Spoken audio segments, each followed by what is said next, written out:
Viewers, আশা করি সবাই ভালো আছেন। আজকে যে প্রোডাক্টটি এনেছি এটা হচ্ছে একটি মিনি সাইজের মাল্টি কুকার। এটার সাথে কিন্তু একটা স্টিমারও আছে এবং স্টিমার পটটা হচ্ছে এসএস এর। আর এটার যে গ্লাস লিডটা এটা হচ্ছে, এটার যে লিডটা এটা হচ্ছে গ্লাসের। হ্যাঁ, আচ্ছা। তো এখানে আমি পানি দিয়ে রাখছি, প্রথমে নিচে কিছু পানি দিয়ে রাখছি। এখন আমি আপনারা চাইলে এই যে এটা কিন্তু দুইটা হিটিং সিস্টেম দুইটা আছে। এই যে আপনার এই পাশটায় হচ্ছে ১ নাম্বার ১ এবং এই পাশটায় হচ্ছে ২, অর্থাৎ এখানে হচ্ছে লো এবং এখানে হচ্ছে হাই। হাই। এখানে এটা দিয়ে আপনারা যে কোনো কিছু রান্না করতে পারবেন।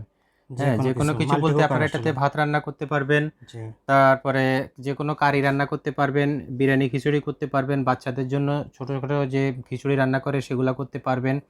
আর তাছাড়া নুডলস রান্না করতে পারবেন, অর্থাৎ একটা পাতিলের টুকটাক যা রান্না করে জি। সব করতে পারবেন। ইভেন চাইলে আপনারা এটাতে ধরেন আপনার ডিম ভাজি করতে পারবেন, আলু ভাজি করতে পারবেন, দুধ দুধও গরম গরম করতে করতে। পারবেন। জি জি, স্যুপ